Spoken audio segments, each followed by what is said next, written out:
ahead and stick with last pick, last ban here. There's the All-Star ban.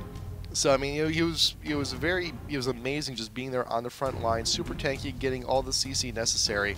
But I don't know what else we may see here. Yeah, well, of course, Urgot. We're gonna see an Urgot ban.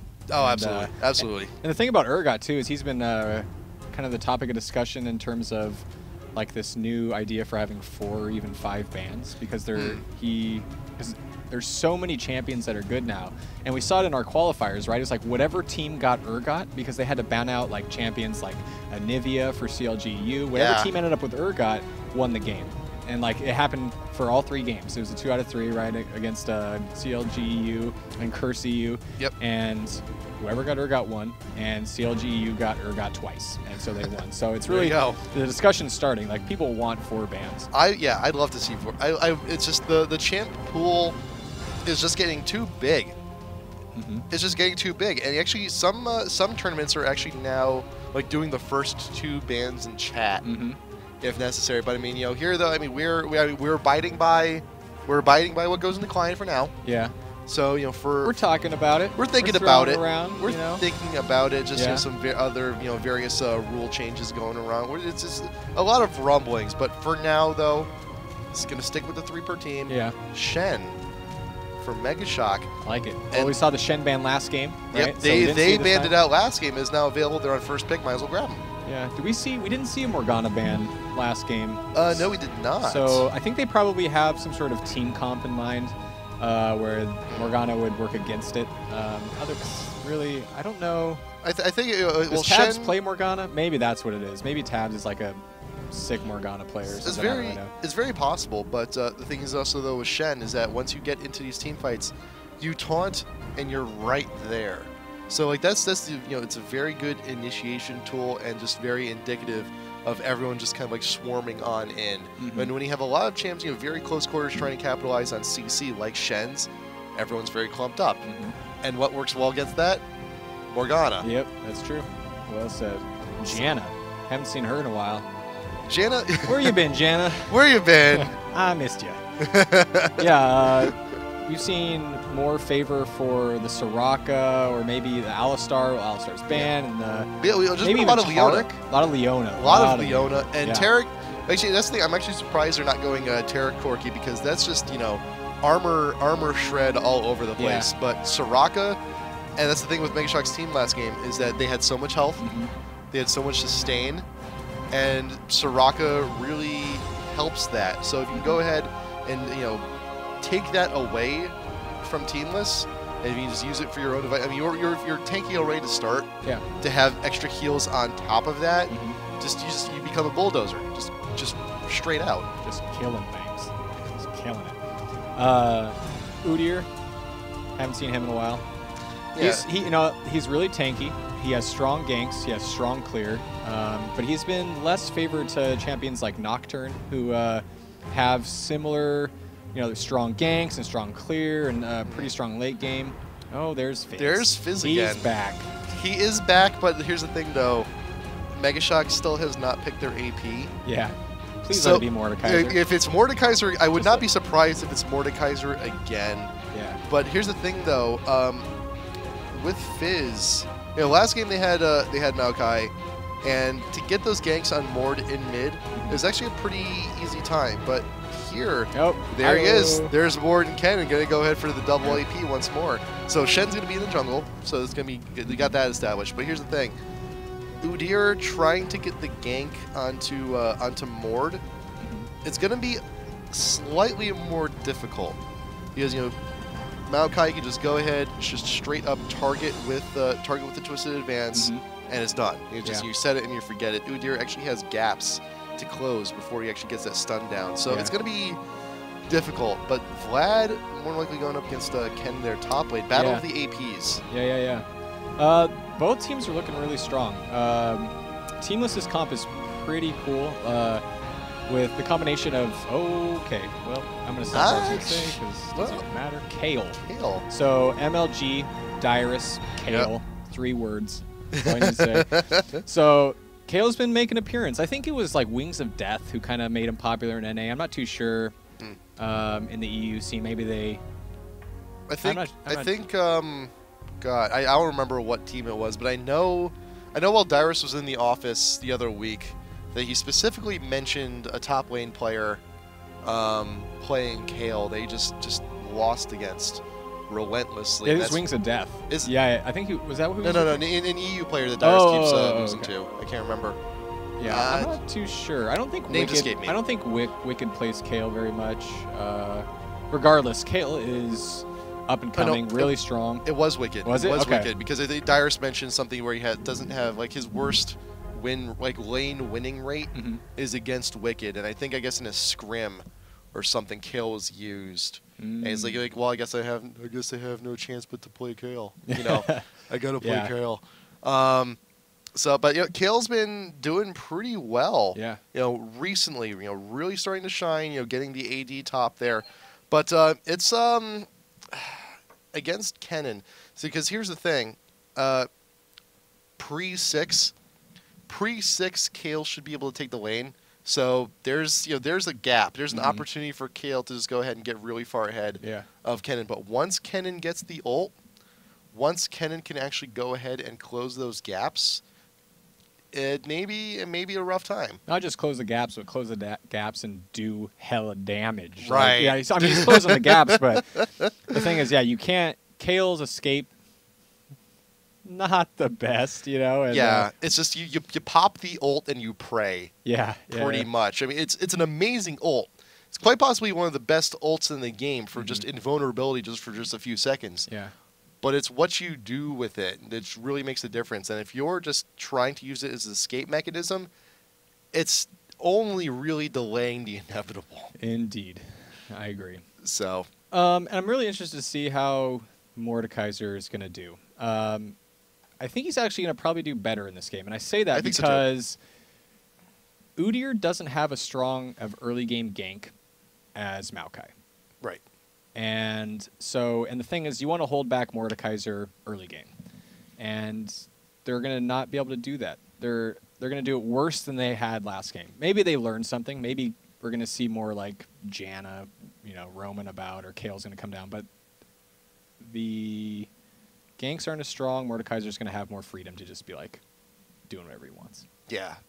So it's going to be, I think, nearly carbon copy of game one. He's just going to go ahead, push, and he may actually die once or twice early on, but with the support from Shen, is just going to be doing, I think, a whole lot more than what Lee Sin did. And Lee Sin was helping out quite a bit. Yeah. He was doing really well for himself, but I think Shen later on provides a lot more utility, and then this also allows for a pretty decent protect comp as well, because you can also Shen ult onto the Corki, get the heal down.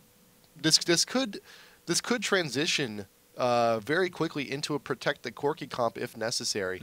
You get Kennen and Mord up front trying to deal damage, and everyone's just trying. If you want to get to the Corki, you have to go through Kennen. Yeah, and that's rough. Yeah. But the cool thing too now is it gives Kennen an additional safety. Yeah, he can go in there, he can dive in, he can ult. Shen can ult on top of him. Now he's like super safe, and now you got AoE going crazy. Now Corki's in the back doing damage. Mordekaiser's in there. Shen just provides a lot of flexibility to the carries. Like they can just do a lot more. They can take more risks because Shen can just ult on them, and they're safe. And so you're going to see a lot more roaming. I think more roaming and more risk taking, which is always more exciting for me. It's more exciting for everyone. For everyone. It's for all the fans. For everyone. For all 4 people watching this stream. For more ganks and for more kills. It's just that much more of an exciting time. Yeah. But I think the best odds for TeamLess here would probably to just try and deny Shen's jungle farm as much as possible. Go for those invades, take away the buffs, and just try and set him back. Because once he hits 6, it's going to be a difficult time to gank lanes, period. And if he gets the farm he needs, he's just going to go ahead and stack health.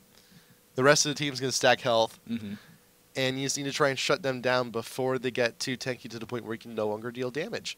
And that's that is, again, a potential problem for TeamLess. Fizz does a lot of damage, but only does it in bursts. Graves, he needs someone to run interference. Graves and Kale both need someone to run interference to just go ahead and get all the damage they need, and that's the purpose of the Udyr, to stay out in front, try and be tanky, and just be a soak for everyone to get their damage in. But I fear Udyr may actually just die too quickly. He might. Yeah, I mean, it all depends on how farmed he gets, right? Like he also suffers from the Mordekaiser syndrome, where if he gets too farmed, he becomes too tanky to fight and does too much damage to ignore. And, right. And that's why he can be so scary. Scary Udyr. Scary animals in the jungle. I mean, he looks scary anyway. He's got a crazy beard. Like, he's just a crazy guy. I mean, like he's a rugged animal mountain man. I'm like, I know. If you just randomly like met into him in a bar, it's like, oh, what do you do for a living? He's like, I'm a bear. Where do I get one of those hats? I want to know where I'm interested. I would wear that in the office. You ever see the web comic where he's like talking with Annie? Like it's like Annie's like talking with him. And he's got like Timo in a chokehold. So it's like Annie just like walks up to, like, have you seen my bear Timbers? And he's like, he's like he snaps Timo's neck. He's like, yeah, I'm wearing him as a hat. Oh my gosh. And he's a grown man. That is disgusting. And then Annie's just kind of like looking at him in fright, and he's just like smiling at her. And Tibbers is on his like head. He's just kind of like this, like, that's disgusting. He's a adult. He's a dirty mountain man. Killing bears. 30 seconds until minions. let's not suggest anything else about Udyr. He's a fun-loving mountain man. Actually, no. If we get like a double rainbow guy, if there was like a double rainbow guy skin for Udyr, because he's a pretty rugged mountain man himself. Yeah, they're both really scary. They're both really scary. I've met double rainbow guy. He's a pretty. He's spiritual. He's a very spiritual person. He's a fun guy to be around. But does he have a bear hat, bear helmet, bear hat? His name is Bear. No way. Yeah. Yes. Can you call me Bear from now on? No, not during the day. But anyway, I don't know where we're going with this. I don't know where we're going with that, but either way, Udyr has started his jungle Phoenix stance. Udyr gonna have that extra AoE, and that's a good choice for a matchup like this. You're gonna be out in front. You're not gonna be doing a whole, a lot of single target damage. You just want to be there. You want to be a damage soak and just get AoEs and just try and do as much as you can. But saw game one what Mordekaiser can do to a Fizz. It's not very pretty, but there are opportunities pre-6 for tabs to do quite a bit of damage. The burst from Fizz can be ridiculously scary, but you can only do so much, pushing the tower. And there's damage, right there. The shield can go, but it's just what Fizz can do afterwards. Yeah, that's the thing. There we go. Fizz trying to make something happen early on, burning the Ignite, trying to put it on more, trying to get some damage, but will not do. But I think hopefully if he went to... Fizz is actually still trying to get a little bit more in, getting it ridiculously low. There is a little bit of a dot from Fizz if you put a point, I believe, into his W. Yeah. I'm pretty sure it's the W. We can check that right now. Yep, there it is, the W. It does do a little bit of a dot. So Mord's going to have to be careful. And, Shen is just now finishing up the blue, has red already. So he's going to have to get the mid, and he's going to have to get the mid ASAP. Yeah. But there's Frogurt.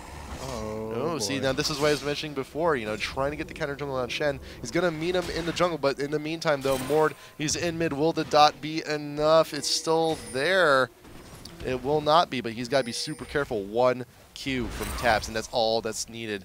That's all that's needed. But Kale and Udyr are now coming down from behind. They want this kill. They want to make sure he's going to flash over the wall. They saw that he was recalling, but there is a Shen taunt under tower, trying to get some damage down to Frogurt. That needed to happen, and he was almost scot-free. But when you're in a situation like that, when you're so ridiculously low early on, and there's junglers there, they know you're about, and you have no escape. You might want to keep walking back. Yeah, you might want to maybe recall the second tower, or even just run the entire way. I mean, it's rough. It sucks if you get that far chunked out in mid that early on, but it's something that needs to do. You'd rather take the time to walk all the way back than to die. But there you go, first blood going onto the Kale. Tabs was doing some things there that I don't think he was doing last game. He was trading like relentlessly. He was just constantly trading because he knows that in the beginning he's stronger. And regardless of the shield, he knows he can burn that down really quick. Now he has a level advantage, and he's going to put him in a position where he's going to need it back, and then the top lane or the jungle can Here come comes in. Shen. That's no, you nice. playful trickster, you tricky guy. Tricky guy. But Corki also getting chunked out a little bit, with some help from Janet as well.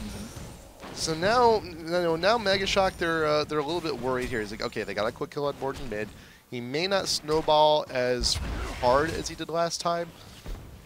And also, let's take a look at the gold a little bit as well. It's only about 100 gold that Fizz is up, so it's nothing too huge. It's something Mordekaiser will probably actually equalize in about a minute or so. But really, once again, the differences are going to be made with this Shen. The differences were made with Lee Sin last game, so we'll see. We can see if Goats is going to go ahead and make a difference here as well. Frogger going along the round, around to mid. Just scaring him. Just scared him. Just put some fear into him. He is scary, indeed. That beard. You mentioned, yeah. Bring that beard back. Here we go. Bring the beard back. So now Tabs is now creating situations for himself to go ahead, freeze the lane, try and get a farm advantage, and force Mord to back. I think they must have talked about it between the game. They're like, well, how did we lose last game? You didn't trade at all. You waited for the jungle to come in and do work. But now he's trading, he's accomplishing a lot more, and bottom lane is getting worked. Yeah. So, I think it wouldn't be too uncommon to see Mord build like a Lucky Pick or a Hardicle or something in this situation, just to try and recoup some of the gold that may be lost here. Because Tabs is 6, and Cowtard here, he's only level 4, so that's already a massive disadvantage that Mord has. As the early game still continues on, he's being pushed constantly to tower, but still it's just so much damage coming in from this Fizz. But there, actually see, Goats is looking to try and make something happen onto the kill, but Udyr is actually going to be nearby as well. He sneaks into the bush. In fact, as I did, there's El Muppo going in for the ult, realizing Udyr is here, but the Shen taunt will also go down onto the Udyr. Turtle Stance trying to get some free damage. Revolvable Blade will actually be enough along with the auto attack from Kennen, and now Kerp is in a pretty dangerous situation. Is the taunt up? There it is, but there is the kill ult. But then, nice. In a situation like that, it's not quite the laning level, but there you go in the mid. Tabs has the damage to take out the Mord. He's not 6, does not have the ult yet, and there you go. That's what happens. Yep. Tabs to just hold on to his advantage. He's ahead, and Fizz is one of those champions that when they're ahead, dear God, stay out of his way, because he will burst you down so fast.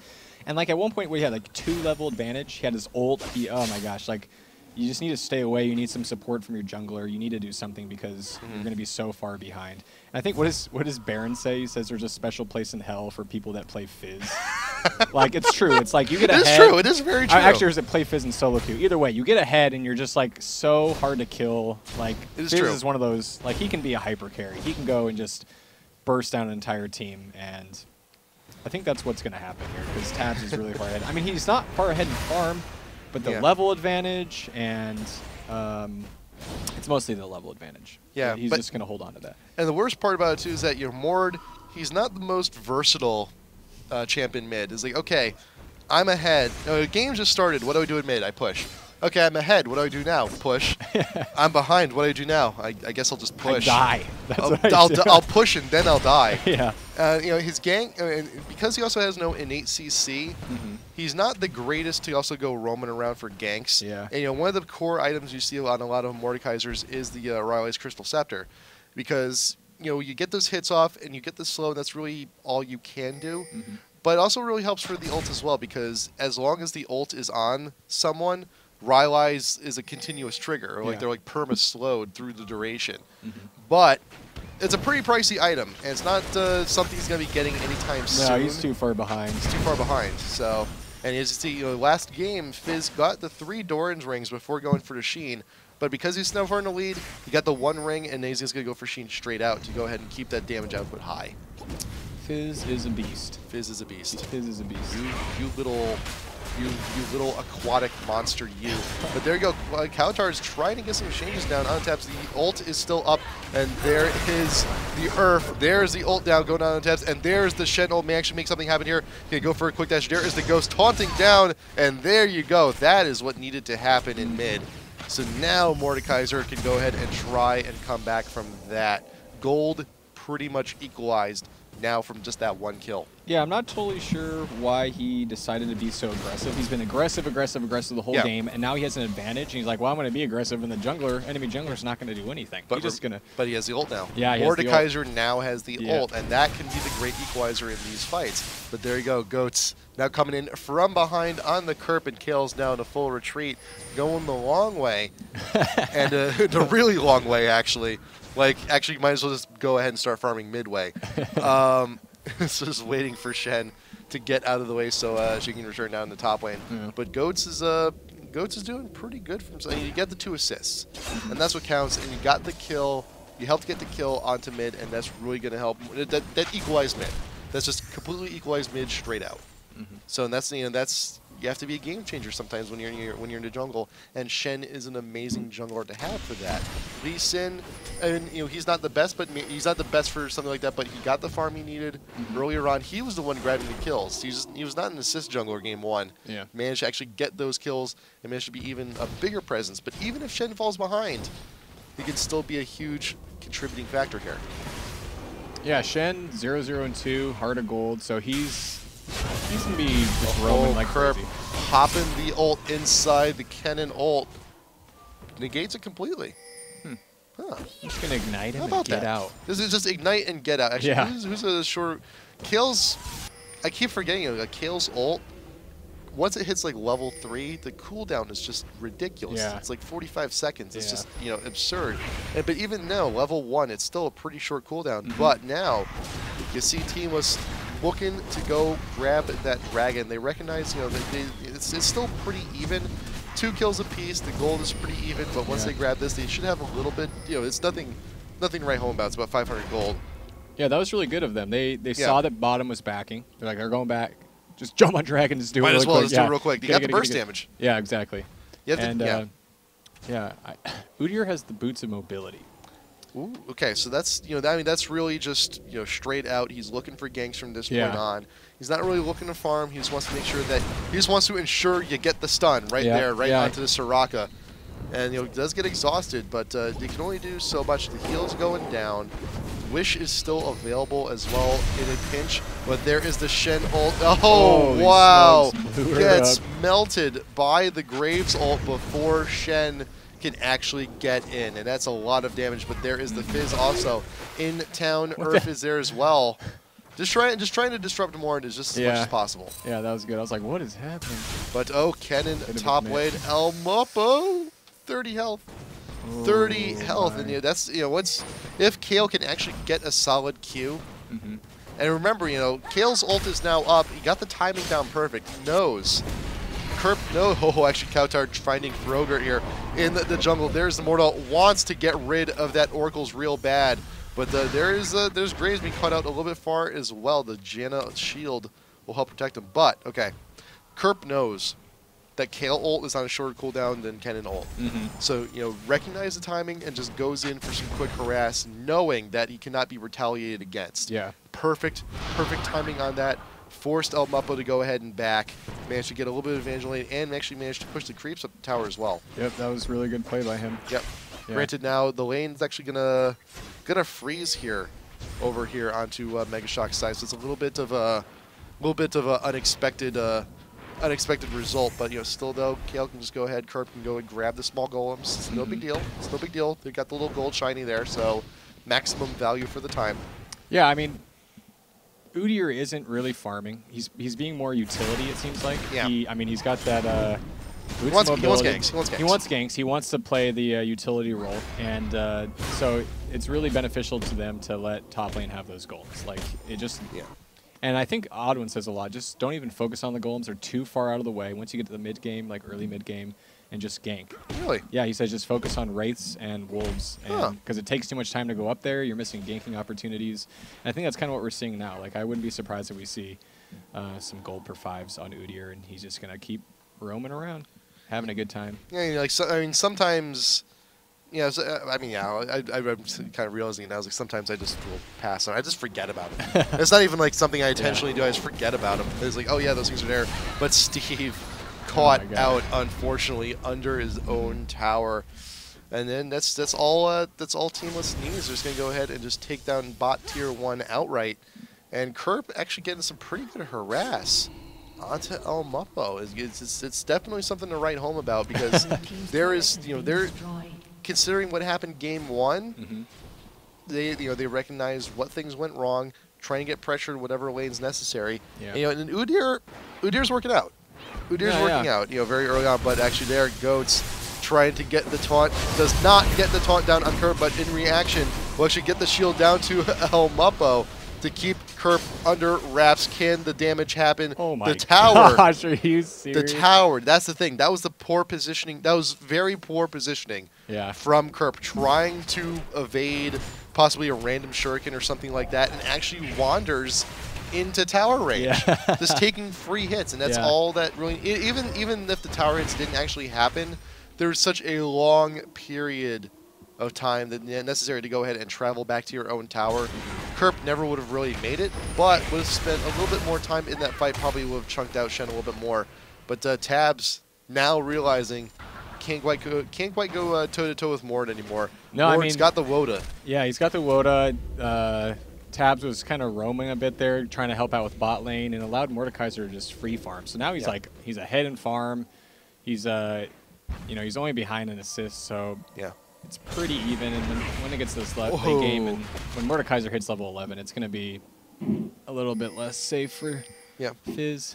Wait, the Fizz does have enough gold now to just go back straight out by the Lichbane. But there you go, Kale is making the presence, making an appearance, getting some extra damage there on Cowtard. But the extra armor from the Soraka heal will be enough to help save. And there is the exhaust ult going down once again, but the ult from Mord is still on there, so still going to be taking damage. Mord does die in the process. The ult from Janna blown goes back just a little bit, but the ult from Fizz will be too much damage, and the Oracles is now gone on the Shen, and now Megashock is in full retreat. They're not looking so hot here, and the Q, all the damage coming in from TeamLess will be a bit too much. They're looking pretty strong right now. Because, see, this is the change coming from game 1. Everyone traveling as a hit squad. Everyone's just there, just mobile hit squad, taking out anyone that needs to be taken out. That's 2 turrets. That's 2 turrets. Bam. Well, you know what? Megashock doesn't have like that lower river coverage with wards, so he had no idea who was coming up. And so Shen used his ghost. He wanted to get in there and do kills, and then all of a sudden everyone just shows up and he just gets killed. Yeah, exactly. So you need to have better ward coverage, but that's really hard because both teams have oracles. They're just doing a really good job. Well, they did have oracles. Well, it's gone now. Shen did not rebuy. Yeah, he did not rebuy. So both teams are doing a good job at taking out each other's wards. So that's why I think we're seeing so much roaming, is because there isn't a lot of wards around, because they're just killing them with all the oracles. So props to both teams for that. But Megashock is just, they're going to go ahead and try and sneak the dragon. They know that, after that last fight, TeamLess must have just gone ahead and backed. But here they come on in. The ward in that bush, they know they're there, but they will be able to take the dragon. Will Megashock be able to do something? There's the cannon ult going on down.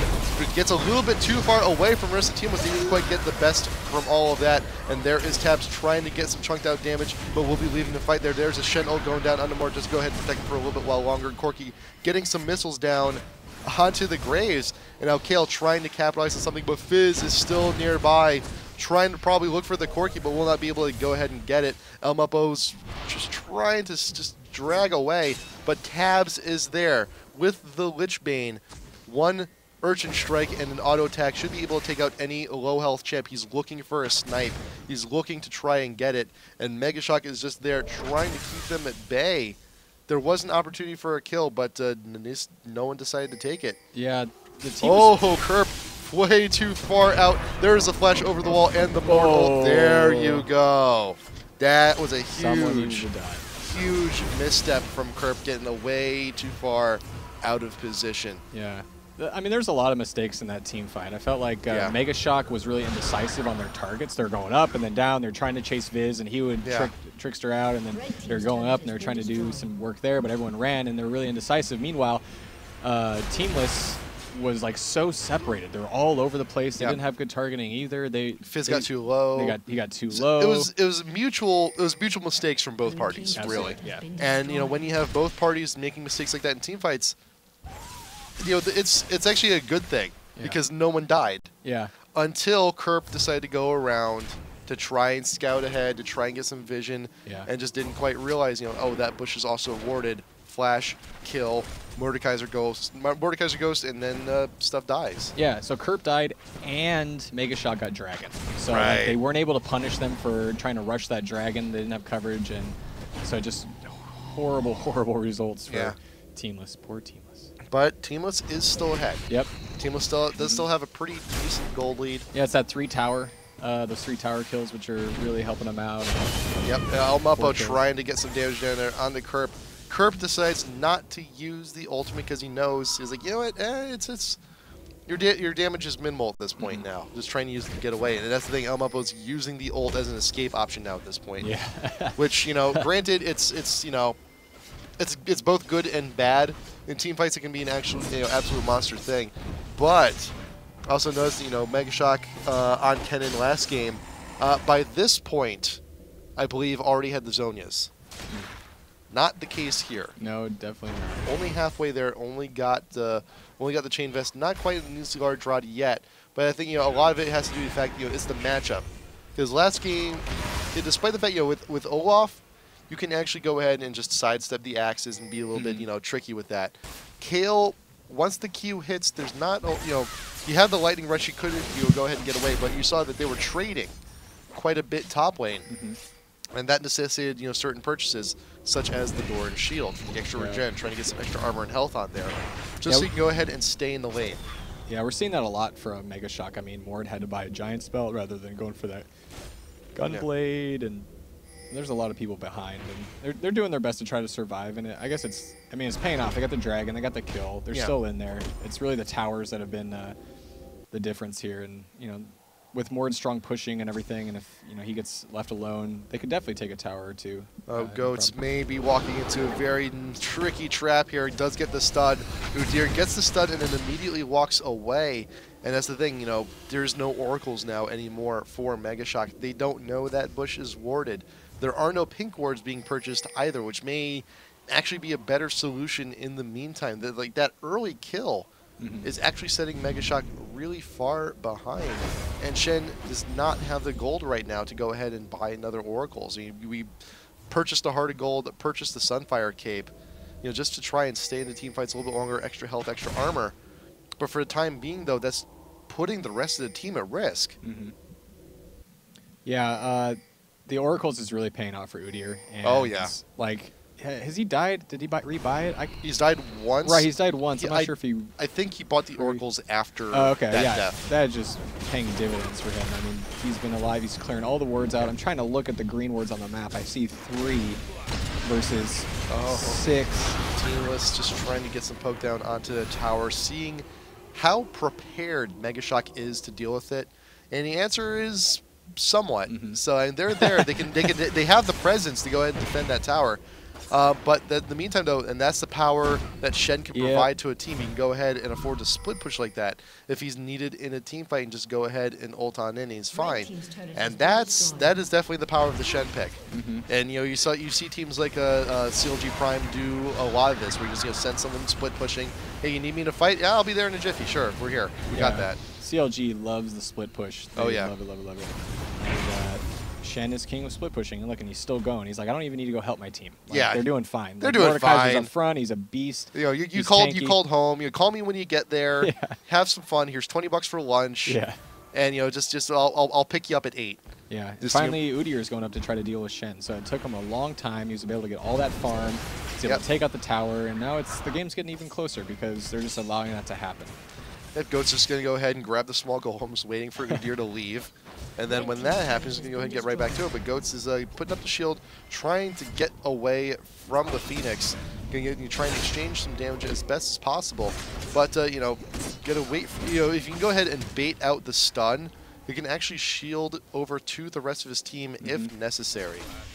So, you still got the Ghost available as well. So, there's escape options for Shen. But here's the thing, though. He's distracting Udyr from the rest of the team fight. That's exactly what I was thinking. Udyr's now just kind of wasting his time. And Udyr is such a pivotal part with his AoE damage and his tankiness. They really need him to be in front. They needed him to initiate. And he can't do any of those things. So it really puts Megashock in advantage. yeah, Teamless, they know, you know, it's Udyr needs to get with the team. Otherwise, who's going to tank? Fizz? Not likely. Yeah. Not very likely in that situation. And there you go again, no wards. Right. Because Udyr is just, you know, has been just clearing them so well, and that was a free dragon. It was so quick. I'm surprised. I bet they didn't even know it was gone. Like, yeah. By the time they disappeared and realized they were gone, the dragon was down. But then, yeah, the wards for both teams, you know, they're actually now getting pretty light. You know, now everyone's inventory is clear of wards. There's only, you know, there's only like one ward there, one ward. Not a whole lot in ward coverage from either team now. So, yeah. You see, you got Janet grabbing a 5-pack, you got Udyr grabbing a 2-pack, and may actually see is there enough gold for the oracles? And someone can grab oracles. I mean, Soraka may actually very well grab it for herself while she's here. But I'm actually going to decide not to. But there is still the one on Udyr. Might have to be careful. There's a 4 wards for Shen, 2 wards for Soraka. So they're trying. They're trying. They're trying their best. Yeah, they're putting forth the effort. And then again, you know, those boots of... Whoa, you sold the boots mobility. I didn't notice that. So I got merc treads. Sold them for the merc treads. Interesting. Okay, that I've never seen that before, but I like it. I like it a lot. Well, I see. Like now the boots of mobility are now no longer serving their purpose. Right. Is, you know, they bought them initially for the quicker ganks on in the early game, but now realizing, okay, now it's mid game, now it's team fight phase. They're not really going to serve that much of a purpose anymore because there's no necessity to go ahead and gank lanes. Realizing now that there is a fair amount of CC. Yeah, and he's got to play that initiation role, right? So he's got to get in there and he's got to mix it up, and so he needs the merc treads to help that make that happen. Yeah, minimize the Shen taunt, minimize the silence, minimize the stun on Kennen. Yeah. Just trying to, you know, and also, you know, get a little bit of magic resist, you're a little bit extra tankier in the end as well. But yeah, like that part of the game is now past. He needs something more substantial. Yeah, and boots mobility aren't that big of an investment. Yeah, they're not. Yeah, they're not. They're really not. I mean, actually, I mean, merc treads are, I think, like the most expensive boots.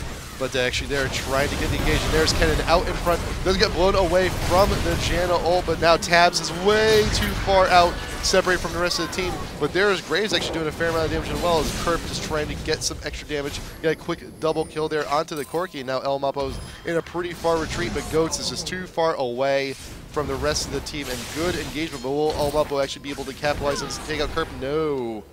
And wow, that's 4. That's one for 5. 1 for 5. So that was pretty crazy. Kale like really committed to killing Kennen. I think he flashed over the wall there at the end. It was the Janna ult. It was the Janna ult because Kennen wanted to. I mean, that was the perfect spot for Kennen to go ahead and get that engagement.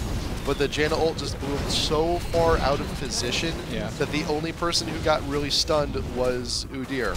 And that's what Udyr is designed to do. He's out there to be out in front to take all the damage while the rest of the team is there just piling on the hurt. Yeah. And that is exactly what TeamLess was looking to do from the start, and they got it. And now they have a pretty huge advantage from that point on. Look at Graves. Graves being a little bit of a sleeper hit, man. Yeah.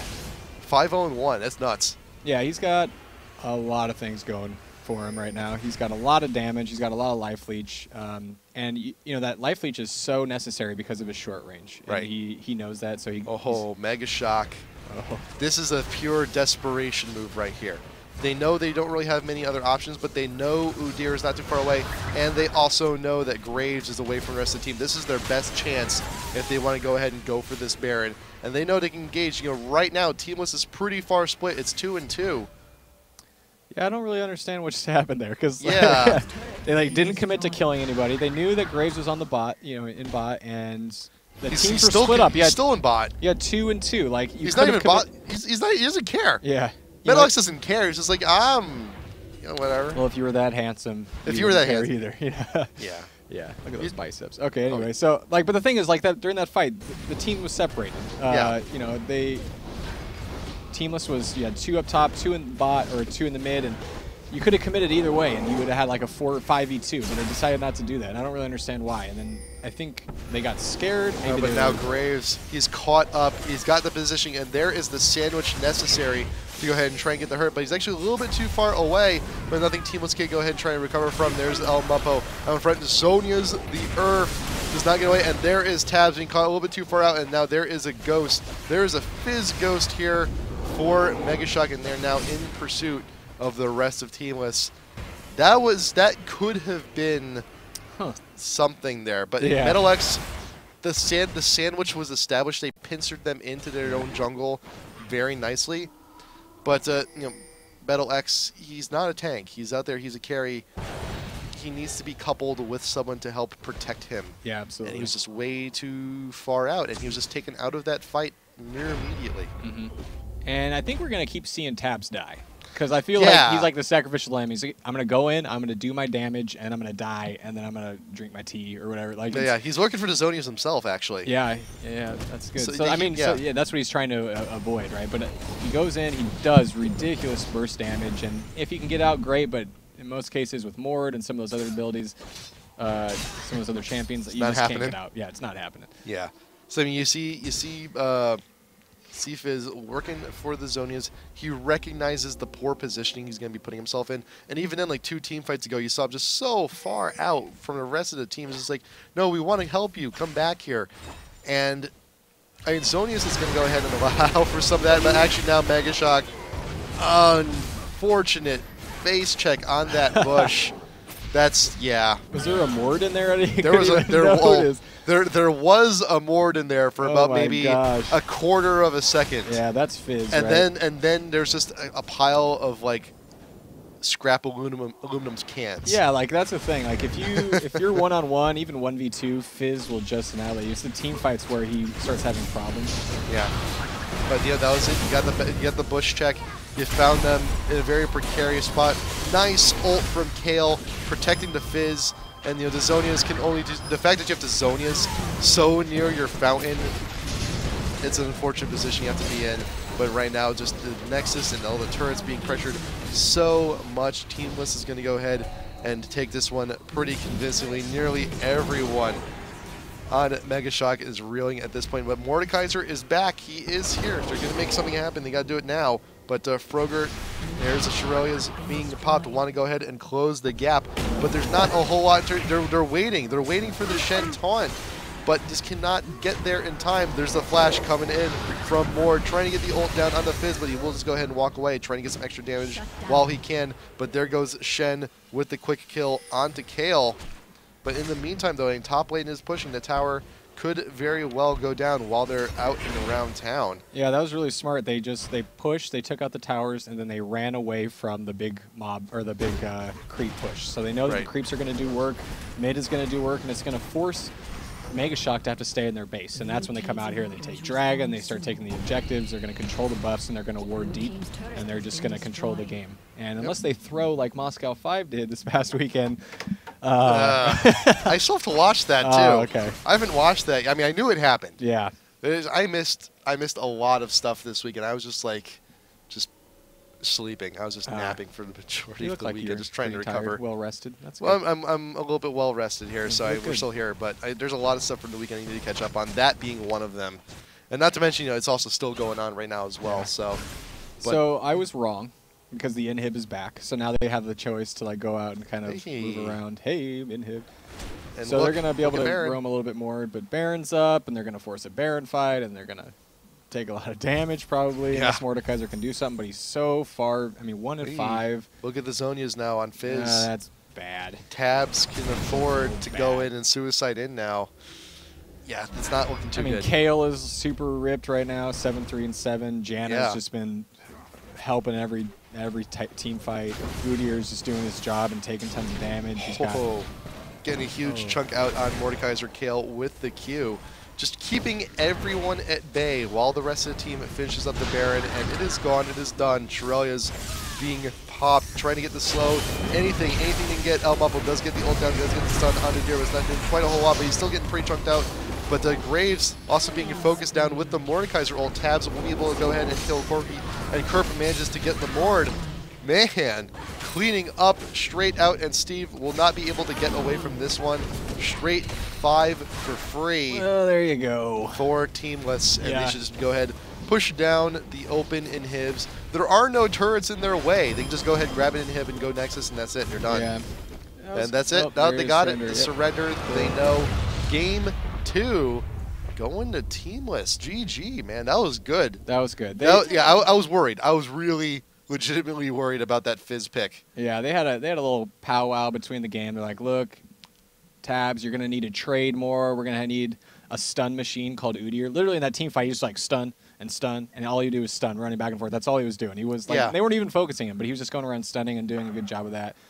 And you know, that was all because of the Merc treads that he decided that he was going to use. That was a really good sell and purchase. Yeah. It's just it was a good call. It was a good call. And it's something that, you know, like it's kind of like, you know, when you buy your boots at the beginning of the game, it's like it's you feel like it's a commitment. It's like your favorite pair of shoes. Like, you know, it's like, man, I don't want to take these things off. I've had these things for like forever. Yeah. But in a situation like that where you have to recognize if there's something in your not just boots, just any items in particular, if you realize, you know, later on in the game that something's not quite working out, like let's say if you're top lane and you build a Hex Drinker, and then you realize later on, you're like, you know what, there's not really a whole lot of AP damage coming my way. May want to go ahead and try and, you know, build something else. Maybe even build like an Atmos for some extra armor or something. You have to go ahead and be flexible in your builds and know when to sell, when to buy, when to rebuy. And that was an excellent instance. And you saw it. Udyr was getting stunned. Yeah. As he was going into those fights, both that extra tenacity with the extra magic resist, he was able to get out of those earlier and go ahead and continue the fight quicker. Yeah, that was really good. Like, I really like that build. He really stuck to the pure tank side of Udyr. Yes. What we see a lot is like the hybrid where you're doing some damage. You get that early wits end. Indecisive. Well, I mean, it's a build. Udyr. It's a build. It's a build. But you get the early wits end and you're looking for damage. But he didn't get wits end till like close to the end of the game. He wanted more resistance. He wanted, you know, in the beginning he wanted to be a tank and he wanted to stun, and that's what he did, and it was really successful. I mean, he went around. He cleared wards early. He allowed a lot of big plays to happen. That oracles. That was really early oracles for both teams. I want to know though. I want to know like the difference in clearing, because there's decent clearing of wards for both teams. I want to know how many wards Udyr actually cleared, because that was an excessive amount. Did he ever die? I don't think he ever died. I don't think he died with that on. oracles at the end of the game, so that's like a full game oracles, which it's pretty good. It's pretty affordable. Pretty good, yeah. So I think we're going to go ahead and head into game number 3 in just a little bit, and we shall be right back. IPL5 EU qualifier number 2, hat person here with our ops manager Nick Allen casting this game, and we will be back in just a moment, so do please stay tuned.